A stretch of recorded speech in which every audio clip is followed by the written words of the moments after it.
Kasabay ng pag-anunsyong tatakbo siyang Pangulo, huminang tawad si Vice President Sara Duterte sa kanyang umanong ambag sa pagkapanalo ni Pangulong Bongbong Marcos noong 2022. At ayon naman sa Malacanang, may mga bagay na mas dapat ihingi ng tawad ng Vice Presidente. Ngayong araw din, inihain sa Kamara ang ika-4 na impeachment complaint laban kay Vice President Duterte. Saksi si Ian Cruz. Mahigit 2 taon pa bago ang eleksyon 2028. Ako si Sara Duterte. Tatakbo bilang Pangulo ng Pilipinas. Nagdeklara na si Vice President Sara Duterte na tatakbo siya sa pinakamataas na posisyon sa bansa. I offer my life, my strength, and my future in the service of our nation. Mga kababayan, ibalik natin ang tapang at malasakit para sa Diyos, sa bayan, at para sa bawat pamilyang Pilipino. Kasabay niyan, humingi siya ng paumanhin sa mga Pilipino sa naging ambag niya sa pagkapanalo ni Pangulong Bongbong Marcos. Tumakbo sila bilang magkatandem noong 2022. Mga kababayan, humihingi ako ng paumanhin. Patawad kung tinulungan ko mahalal si BBM bilang Pangulo ng ating bansa. Sa kanyang talumpati kanina, ipinaliwanag ng bise ang umano'y mitsa ng lamat sa pagitan niya at ng dating katandem sa Uniteam. Sa unang mga buwan ng aming mga termino, nakita ko na ang kawalan ng katapatan ni Bongbong Marcos Jr. sa mga pangakong binitawan noong kampanya. Pati na sa kanyang sinumpaang tungkulin para sa bayan. Dahil hindi ko kinaya na maging bahagi ng 2025 national budget na tadtad ng katiwalian. Pinili kong umalis sa kabinete kahit alam ko na mula pa noong 2023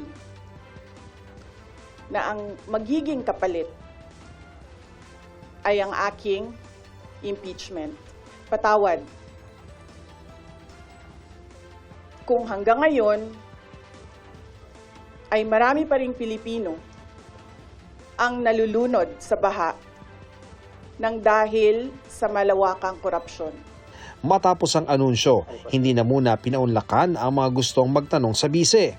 First question. Next time na ang question. Oh. Thank you. Oh. Good morning. Iniwan ko kay JC yung kabuuan ng speech. Ang anunsyo ng bise na tatakbo siya sa pagkapangulo, ikinatuwa ng ilang taga Davao. Of course, gusto gid nako si BP gud ang atong president. Mahilak yung kugili. Actually, deserve yun kayo. Kay actually, diri sa Davao, ato naman yung na patunayan na naadjud siya na-achieve and then maayod po siya namuno. Tugon naman ang palasyo sa plano ng bise. Good luck. Yan din daw mismo ang sabi ng Pangulo. Can you describe to us how he said that? Ito po ba ay may good luck po kasi na sincere, may good luck na sarcastic? Kapag po kasi nagsasabi si Pangulo ng good luck, nakangiti naman siya eh. So, kung sarcastic to o hindi ko masasabi. Nagbigay rin ng komento ang Malacanang sa paghingi ng paumanhin ni Vice President Duterte sa pagkakahalal sa Pangulo. Ang taong bayan ang naghalal kay Pangulong Marcos Jr. Kung ano man po ang natulong niya, pareho naman po sila nagtulungan dahil ito ay Uniteam. Kaya wag niya pong suluhin ang credit kung nanalo man ang Pangulo. Kasunod nito, ang mahabang listahan ng mga mas dapat daw ihingi ng tawad ng Vice-Presidente. Pinag-uusapan po ba ang korupsyon, ang katiwalian? Siguro po dapat mauna muna na ihingi niya ng tawad kung ano man ang mga issue ng korupsyon at katiwalian at di umanong paglulustay ng confidential funds ng kanyang dalawang opisina at the time, OVP at ng DepEd. Dapat din daw humingi ng tawad ng bise para sa extrajudicial killings, sa pagbabanta sa buhay ng Pangulo, sa pagpapakalat ng fake news, sa palpak daw na pamamalakad sa DepEd at ang paninira raw sa administrasyon. Sinagot din ng palasyo ang mga banat ng bise na lubog sa baha ang bansa. Bagay na nangyari rin naman daw noong panahon ng kanyang ama. Inanunsyo ng bise ang desisyon nitong tumakbo sa pagkapangulo sa gitna ng kinakaharap na impeachment complaints at halos isang linggo bago ang confirmation of charges hearing sa kaso ng amang si dating Pangulong Rodrigo Duterte sa International Criminal Court. Para sa Makabayan Block, taktika raw ito para mapigilan ang pag-usad ng impeachment case laban sa kanya. Malinaw na kalkulado yung timing ng announcement bago isa lang at lumarga yung impeachment complaint laban sa kanya sa Kongreso. No, siguro tingin niya, matatakot niya, masisindak niya ang mga kongresista dahil patakbo siyang presidente.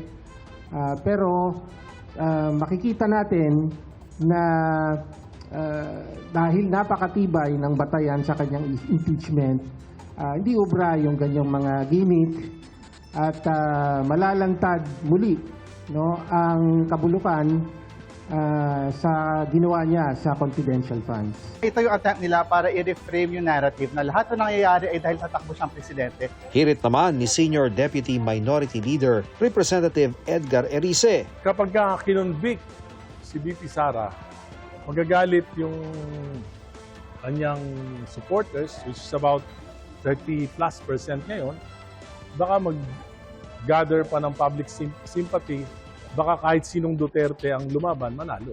3 impeachment complaint ang hawak ngayon ng tanggapan ni House Speaker Bogie D. at hinihintay ng mai-refer sa House Justice Committee.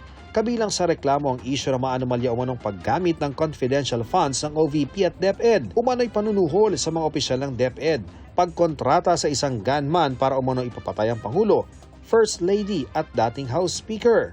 Hindi pagdeklara ng lahat ng kanyang maaari-arian sa kanyang salin at pagsusulong ng political destabilization at sedition. Kabilang din ang mga yan sa inilatag ng mga basihan sa ika-4 na impeachment complaint laban sa bise na inihain kanina sa Office of the House Secretary General. Inihain ito ng isang attorney Nathaniel Cabrera at inendorso ni Manila 6th District Representative Benny Abante at House Deputy Speaker at La Union 1st District Representative Paulo Ortega. Sa isang pahayag, sinabi ng defense team ng bise na ang sunod-sunod na paghain ng reklamo ay hindi nangangahulugan na totoo ang mga aligasyon.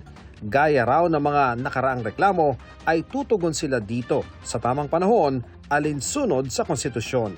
Para sa GMA Integrated News, ako si Ian Cruz, ang inyong saksi.